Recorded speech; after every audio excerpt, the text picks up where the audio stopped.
Going through the top 5 kids or students that got caught cheating by their teachers. Now, I don't know if you guys have ever cheated in school before, whether it be some standardized test, college, high school, middle school, fuck knows, maybe elementary school. I don't know why the hell you need to cheat in elementary school unless you wanted to get an A on that timed addition math test for sure. I can tell you one thing with 100% certainty, little Trendgrave here certainly never cheated or was academically dishonest when taking a test or something like that. That's not something I would do, okay? I've got a set of ethics and morals. Just in case you didn't catch on right there, I was being very, very, very sarcastic right there. But if you've ever been caught cheating, let me know about that in the comment section below. And also, if you want to leave a like in the video, that'd be just damn fantastic. If this video breaks 150,000 likes, I'll go back and take the ACT again and just yell a bunch of obscenities in the middle of it just for shits and fucking giggles and record it.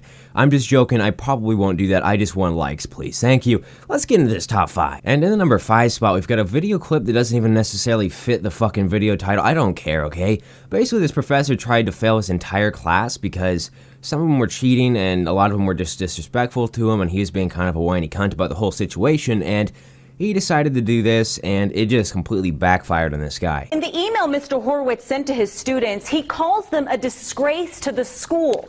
He says he will no longer be teaching the course and will be giving everyone in the class a failing grade. Enough was enough. After what he calls a semester of disrespect, backstabbing, lying, and cheating, Erwin Horwitz had all he could take. Yesterday, I finally reached the breaking point. He sent a lengthy email to his strategic management class, explaining that they would all be failing the course. In the email, he cited examples of students cheating, telling him to chill out, and inappropriate conduct.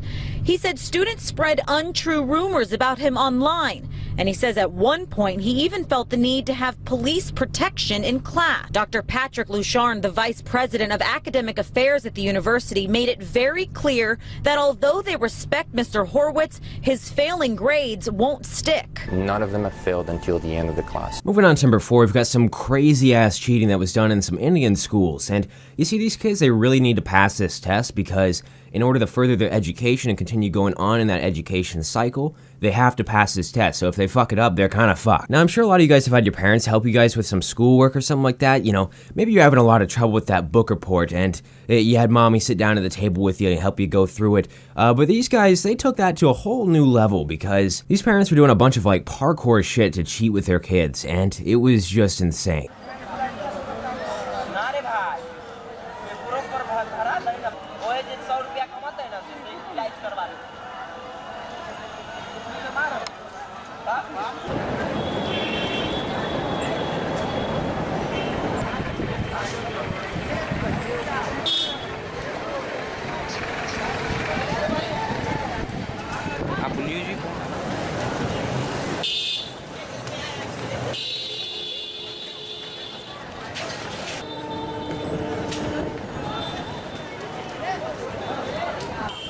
Facilitating large-scale cheating during a 10th standard board exam in Hajipur in Bihar. Relatives of the students seen climbing walls of the school building and throwing chits at students who were appearing for the board exams. It's absolutely bizarre, and the conditions in which this has been done absolutely appalling. And nobody in Bihar has the right answers as to how this was allowed.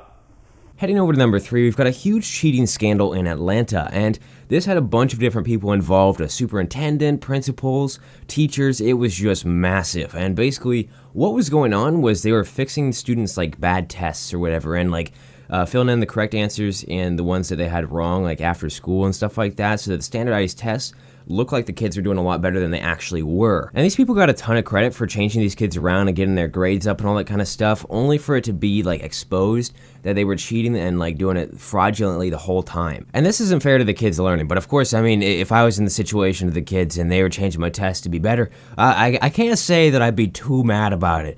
Anyways, here is the clip. It's kind of like a news thing. I'm sorry all these are kind of like news things or random shit. It's really hard to find people actually getting caught cheating, and the ones that are, like the ones that I could find, were really uneventful. Anyways, for this one, they're going to let you know what their sentences and stuff like that are. I want you guys to let me know down in the comment section if you think it's too harsh or not. In a tense courtroom, Judge Jerry Baxter imposed harsh sentences on 8 former Atlanta public school educators convicted of racketeering, conspiring to fix standardized test scores to improve results.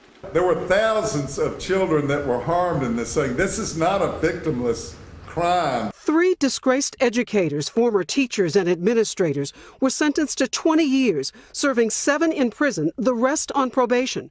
The others, including a principal and elementary school teachers, were sentenced to 5 years, serving 1 to 2 of them behind bars. You were under so much pressure.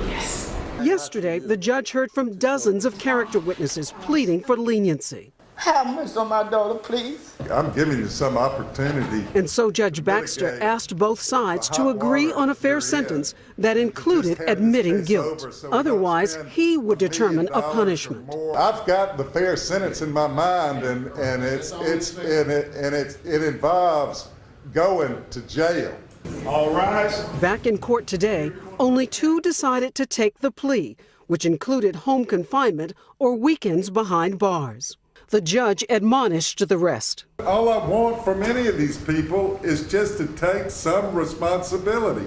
But they refuse. They refuse. Moving on to number 2, we've got an SAT cheating scandal, and 7 kids were arrested because of this. And basically what was going on was this one guy, he was just taking these tests for these kids. Like, they had fake IDs and all that kind of stuff. They'd pay this guy like thousands of dollars to go and take this because he was really fucking good at taking the SAT, like 97th percentile. They obviously ended up getting caught, hence the title of this fucking video, because they ended up going and talking to people around the school, and it got around, and eventually it got to like some teacher, administrator, or something like that. I don't know, but if you ask me, this one kind of reminds me of the TV show called Suits. If you've ever seen that, I just started watching that recently, and it reminds me of one of the guys on there because one of them did it. But anyways, I'm gonna stop rambling because you guys don't have a fucking clue what I'm talking about, probably. Did Eshikoff, take 6 different versions of the SAT? And don't you have to have an ID just to get into the testing center?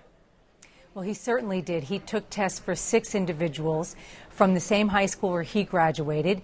They paid him upwards of $2,500. And what he did as part of this whole scheme was prepare fake IDs in the name of the student for whom he was taking the test. He presented that ID at the test site. The proctor did not notice anything, even in the event of the instance where he was taking a test for a young girl, one of the defendants who was a girl. Right. And he scored on every single one of those tests in the 97th percentile. So there was a reason why these kids were paying him. They wanted good scores on their SAT. Kathleen, how did they get caught in the first place? Is it because there was such a discrepancy between their grades and the scores?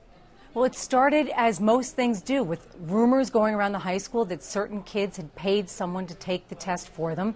The high school administration undertook an investigation, and what they did was they honed in on those high school students who took the test elsewhere, somewhere other than the high school. And they focused on those kids. They looked at the SAT scores that these kids got, and then they compared them to their GPA. And there was a huge discrepancy with these 6 students who had mediocre GPAs, but they scored in the 97th percentile on the SAT. So that was a big red flag for them. And finally, the number 1 spot, we've got a UCF professor named Richard Quinn, and he accused his class of cheating. Basically, a portion of the class had their hands on the test or something very similar to the test before taking it, and everyone seemed to do a little bit better than usual in previous years. From what I understand from this video and also the comment section of this video, this professor had actually gotten this test from a test bank and a textbook. Some student figured this out, it spread around to a lot of other people, and then they studied that test bank and that textbook for this test. Personally, I think that's an issue of the professor and not of the students. They were just taking advantage of the situation, and some people actually kind of disagree with that, some people agree with that in the comment section. It's kind of like a little battle down there on this video. So I want you guys to let me know if you think it's ethical to study that even though, like, it's a test bank. In summer 2010, this is the grade distribution. It's virtually a standard normal distribution around the mean. You'll notice that there's a single peak in the distribution and that the tails of the distribution are relatively equal, with the exception of the one student down at the bottom who basically scored a 60 out of 200. It's a relatively normal distribution. That's what it ought to look like. There are about 400 students in the course in the summer.